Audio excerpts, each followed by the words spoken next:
নির্বাচন সংক্রান্ত সংস্কার কমিশন তারা অনেকগুলো প্রস্তাবনা হাজির করেছেন, কিন্তু গোটা নির্বাচনী ব্যবস্থা যেভাবে কালো টাকার মালিক সন্ত্রাসী দুর্বৃত্তরা যেভাবে গোটা নির্বাচনী ব্যবস্থায় তারা একটা আধিপত্য তারা কায়েম করে, সংস্কার প্রস্তাবনার মধ্যে কালো টাকা, অপ্রদর্শিত অর্থ বা অপ্রদর্শিত ব্যয় এটাকে বন্ধ করবার ব্যাপারে সুনির্দিষ্ট কোনো প্রস্তাবনা নির্বাচন সংস্কার কমিশনের প্রস্তাবে নাই। আমরা উল্লেখ করেছি যে এ ব্যাপারে নির্বাচন কমিশনকে কালো টাকা অথবা অপ্রদর্শিত ব্যয় এবং এইসব ব্যাপারে নির্বাচন কমিশনকে কঠোর দৃষ্টিভঙ্গি, পদক্ষেপ এবং ব্যবস্থা গ্রহণ করা দরকার।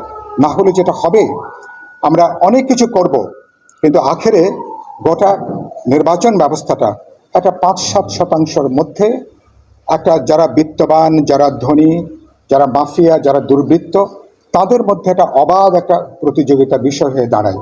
তাতে প্রকৃত ওট খাওয়া ত্যাগী রাজনৈতিক নেতা কর্মী সংগঠক যারা সত্যি সত্যি জনবান্ধব, জনদরদি, তারা নির্বাচনে অংশগ্রহণ, প্রতিদ্বন্দ্বিতা অথবা জয়লাভের কোনো সম্ভাবনা থাকে না। সেজন্য আমরা বলতে চাই শুভঙ্করের ফাঁকি যাতে না হয়। অনেক আলোচনা করছেন, কিন্তু পার্লামেন্টে যদি আগের ধারা যদি চলে, তাহলে পার্লামেন্ট ইতিমধ্যে এর আগে এটা বিত্তবানদের ক্লাবে পর্যবেসিত হয়েছে। ভবিষ্যতে এবার অভ্যুত্থান পরবর্তী যে নির্বাচন, আগামীতে যে পার্লামেন্ট হবে, সেটা সত্যিকার জনপ্রতিনিধি, জনবান্ধব, দরদি রাজনৈতিক নেতাকর্মী সংগঠকরা যাতে ইলেক্টেড হতে পারেন, সে কারণের জন্য কালো টাকা, সন্ত্রাস, মাফিয়া, প্রশাসনিক যে ম্যানিপুলেশন, সেটাকে বন্ধ করবার ব্যাপারে কঠোর পদক্ষেপ তাদেরকে এখানে নেওয়া দরকার। যারা একটা ব্যবসা মনে করেন, এক ধরনের বিনিয়োগ মনে করেন, আমরা বলেছি জনপ্রত্যাশা অনুসারে মানুষ সত্যি এবার মাফিয়া, সন্ত্রাসী, দুর্বৃত্তরা মানুষ এদের বাইরে এটা মানুষ তার সত্যিকারের জনপ্রতিনিধি মানুষ দেখতে চায়। একটা সমান লেভেল প্লেইং ফিল্ড তৈরি হবে, যেখানে সকল রাজনৈতিক দল, সকল গুরুত্বপূর্ণ অংশীজন, প্রচার থেকে শুরু করে সমস্ত ক্ষেত্রে সমান গণতান্ত্রিক অধিকার সুযোগ যেখানে নিশ্চিত হবে। কারণ আগামী নির্বাচন, যেটা আমি বলেছি, আমি আস্থা রাখতে চাই, প্রধান উপদেষ্টা যেটা বলেছেন তিনি, যে তারা বাংলাদেশের ইতিহাসে তারা একটা সবচেয়ে ভালো নির্বাচন তারা এবার করতে চান। আমি তার উপর আস্থা রেখে আমি নির্বাচন কমিশনের উপরও আস্থা রাখতে চাই যে এ ব্যাপারে প্রয়োজন বোধে কিছু অপ্রিয় সিদ্ধান্ত তাদেরকে গ্রহণ করতে হবে। এগুলো অনেক স্টেক হোল্ডারদের, অনেক রাজনৈতিক দলের তাদের অনেকগুলো প্রস্তাবনা পছন্দ নাও হতে পারে, কিন্তু এটা ব্যাপক রাজনৈতিক দল জনগণের তার ভোটাধিকার নিশ্চিত করবার ক্ষেত্রে, আগামী সুষ্ঠু অবাধ নির্বাচন করার ক্ষেত্রে, গণতান্ত্রিক অভিযাত্রার ক্ষেত্রে যেগুলো সহায়ক হবে।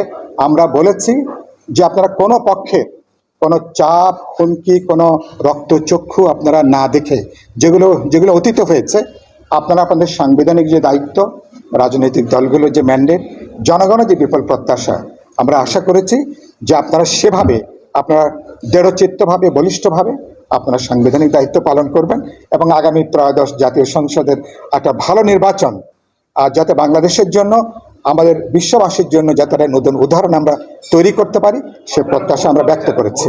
আমরা তো বলেছি যে তারা তো নির্বাচন কমিশন, তারাই তো আগামী ডিসেম্বরকে একটা লক্ষ্য নিয়ে তারা নির্বাচনের প্রস্তুতি তারা এখানে অব্যাহত রেখেছেন। আমরা এখানে বলেছি যে নির্দিষ্টভাবে তো নির্বাচন কমিশন তো তারা ভোটার সূচি তারা নিজেরা ডিক্লেয়ার করবেন, এটা আমরা বলেছি। রাজনৈতিক দলগুলোর যে চাওয়া এবং অন্তর্বর্তী সরকারের তাদের সঙ্গে একটু সলা পরামর্শ করে তারা যে টার্গেটটা দিয়েছেন, এই টার্গেটে যদি নির্বাচন করা যায় ভালো, আর অন্তর্বর্তী সরকার নির্বাচন কমিশনের সাথে রাজনৈতিক দলগুলো যদি একটা জীবন্ত যোগাযোগ থাকে, আমি আপনাদেরকে বলছি তাতে নির্বাচন 15 দিন কি 1 মাস যদি আগে পরে হয়, এটা নিয়ে কেউ কোনো প্রশ্ন তুলবে না। দরকার হচ্ছে সবাইকে আপনি আস্থার মধ্যে নেওয়া, বোঝাপড়া তৈরি করা। নির্বাচন কমিশন যেমন কারো কোনো পক্ষভুক্ত না, অন্তর্বর্তী সরকারও তাদের যেহেতু তারা কোনো নির্দিষ্ট কোনো রাজনৈতিক এজেন্ডা নেই, তাদের বিশেষ কোনো পক্ষপাতিত্ব থাকবার কোনো কারণ নেই। ফলে আমরা বিশ্বাস করতে চাই এই ডিসেম্বরকে যে লক্ষ্য রেখে তারা যে প্রস্তুতি কাজগুলো করছেন, বাকিটা আলাপ আলোচনা করে 15 দিন 20 দিন বা প্রয়োজন বোধে 1 মাস যদি এদিক ওদিক হয়, এটা নিয়ে আমার ধারণা কোনো রাজনৈতিক দল, ভোটাররা কেউ বড় ধরনের কোনো আপত্তি, কেউ প্রশ্ন উত্থাপন করবে না। আমাদের সবার লক্ষ্য হচ্ছে সবার অংশগ্রহণ, একটা স্বতঃস্ফূর্তভাবে এদেশের মানুষ নির্বাচনকে উৎসব মনে করে। গত 3টা নির্বাচন কার্যত সে উৎসবের পরিবর্তে একটা দখলদারিত্বে পর্যবেসিত হয়েছিল। সুতরাং আগামী নির্বাচনে উৎসবের মধ্য দিয়ে আমরা আমাদের গণতান্ত্রিক যাত্রায় যাব। বাংলাদেশ নিয়মতান্ত্রিক পথে সরকার পরিবর্তনের জন্য আমরা বলেছি একবিংশ শতাব্দীর উপযোগী একটা মানবিক গণতান্ত্রিক দায়বদ্ধ জবাবদিহিমূলক আমরা একটা নির্বাচিত সরকার, সংবিধান, গোটা একটা রাষ্ট্র ব্যবস্থাকে আমরা দেখতে চাই। নির্বাচন কমিশন সেক্ষেত্রে তারা একটা গুরুত্বপূর্ণ ভূমিকা তারা সেখানে পালন করবেন, এই আশাবাদ আমরা ব্যক্ত করেছি। সমগ্র নির্বাচন কমিশনের যারা সদস্য 5 জনের সাথে আমরা অনেকগুলো গুরুত্বপূর্ণ বিষয়ে আমরা আলাপ আলোচনা করেছি, মত বিনিময় করেছি। আমাদের 31টা সুনির্দিষ্ট প্রস্তাবনা সেটা আমরা নির্বাচন কমিশনের কাছে আমরা উত্থাপন করেছি। এর ভিতরে গুরুত্বপূর্ণ হচ্ছে যে আমরা এই নির্বাচন কমিশন, আপনারা জানেন যে একটা বিশেষ অবস্থায় তারা দায়িত্ব গ্রহণ করেছেন। ফলে এই নির্বাচন কমিশনের সবচেয়ে গুরুত্বপূর্ণ যে কাজ, যেটা তাদেরকে আমরা স্পষ্ট করে বলবার চেষ্টা করেছি, সেটা হচ্ছে গোটা নির্বাচন এবং নির্বাচন পদ্ধতির উপরে মানুষের আস্থাটাকে ফিরিয়ে আনা। গত 3টা জাতীয় নির্বাচনের মধ্য দিয়ে বাংলাদেশ থেকে বাস্তবে প্রতিদ্বন্দ্বিতাপূর্ণ নির্বাচনটাকে বাতিল করে দেওয়া হয়েছিল। ভোট এবং নির্বাচন বলতে মানুষ বাস্তবে ভুলে গিয়েছিল।